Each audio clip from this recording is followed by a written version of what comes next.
Hello' কি খবৰ আপোনালোকৰ? আজি এতিয়া মই এটা ঠাইলৈ যাই আছোঁ, আপোনালোককো দেখুৱাম। আজি মই ৰঙালাওৰ আগ যে আছে, আগৰ ভাজি বনাম। মোৰ ঘৰতে আছে ৰঙালাওৰ গছ, বলক মোৰ খেতিখনো দেখুৱাই দিওঁ।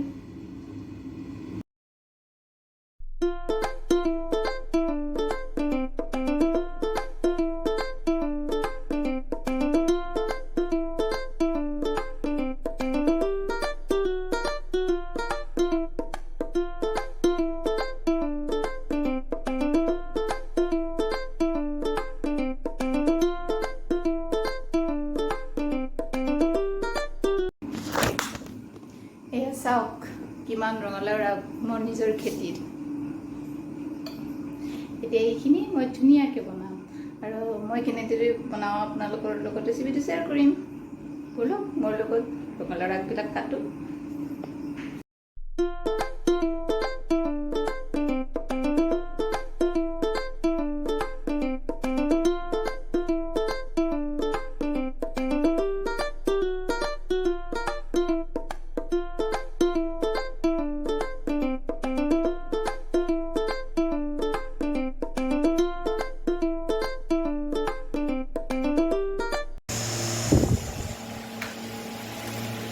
এয়া চাওক মোৰ বস্তুখিনি ৰেডি কৰিছোঁ। ৰঙালাওৰ আগকেইটা মই ধুনীয়াকৈ ধুই চাফা কৰি ল'লোঁ, আৰু এইফালে সৰিয়হ আৰু কাজু মই পানীত তিয়াই থৈছোঁ, আৰু এইফালে হ'ল অকণমান নাৰিকল, আৰু এইফালে আছে আমাৰ আদা আৰু নহৰু, ইয়াতে এটা পিঁয়াজবোৰ কাটি থৈ দিছোঁ। এতিয়া মই এই সৰিয়হ, কাজু, নাৰিকল আৰু আদা নহৰুখিনি মিক্সিত ধুনীয়াকৈ পেষ্ট বনাই ল'ম, আৰু তাৰপিছত আমাৰ ৰেচিপিটো আৰম্ভ কৰিম। আমাৰ কেৰাহীটো গৰম হৈছে, গতিকে প্ৰথমতে আমি ইয়াত দিম দুটা জলকীয়া,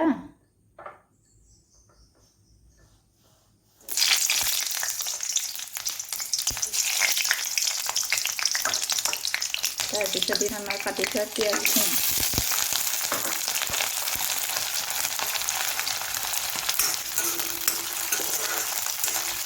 পিঁয়াজখিনি অকণমান সময় ভাজিব লাগিব, ৰঙচুৱা হোৱালৈকে। চাওক পিঁয়াজখিনি প্ৰায় আমাৰ ভাজা হৈ গৈছে। এতিয়া আমি ইয়াত দিম আদা নহৰুৰ পেষ্টখিনি।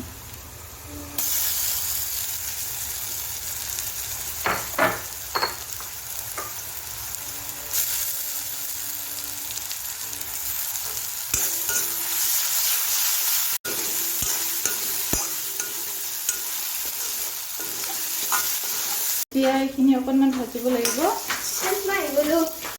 আজি আমাৰ ষ্টাৰ্ট নাছিলে মোৰ লগত, এইমাত্ৰ আহিলে। আৰু কিমান আছে বনোৱা? আছে অকণমান। এতিয়া আমি ইয়াতে এই ৰুটি থোৱা নাৰিকলখিনি দি দিম।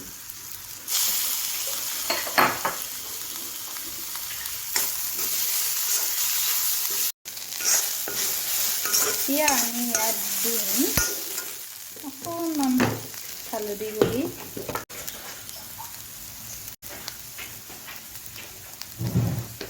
এতিয়া আমি অকণমান সময় ঢাকনি মাৰি দিম। চাওক বৰাখিনি সিজিব আৰম্ভ কৰিছে, পানী ওলাব ধৰিছে। এতিয়া আমি ইয়াত নিমখ দিম।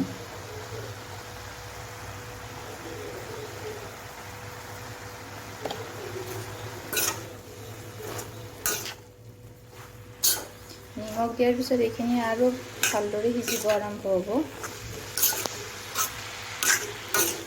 চাওক লাওৰ আগখিনি ধুনীয়াকৈ ভাজা হৈছে, পানীটোও কমি গৈছে।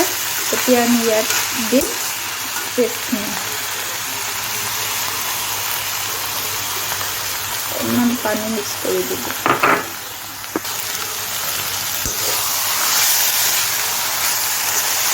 ইয়াৰ লগতে দিম অকণমান পানী।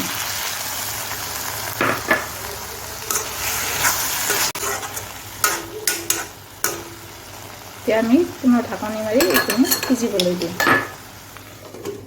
আমাৰ ভাজিখিনি প্ৰায় ৰেডি হ'ব হৈছে। এতিয়া চাওক কি ধুনীয়া কালাৰ এটা আহিছে। এতিয়া আমি ইয়াত দিম অকণমান জিৰা গুড়ি, 1 চামুচ জিৰা গুড়ি দিলে হ'ল।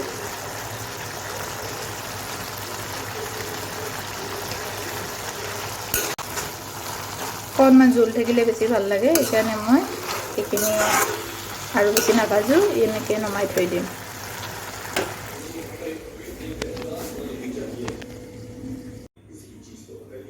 সেয়া চাওক, মোৰ লাওৰা ভাজি ৰেডি। যদি আপোনালোকৰ ৰেচিপিটো ভাল লাগিছে আপোনালোকে ট্ৰাই কৰিব, আৰু ভাল লাগিলে মোক কমেণ্ট কৰিবচোন। যদি আমাৰ ভিডিঅ'টো ভাল লাগিছে তেন্তে লাইক কৰিব, শ্বেয়াৰ কৰিব, সাবস্ক্ৰাইব কৰি দিব। বাই। বাই।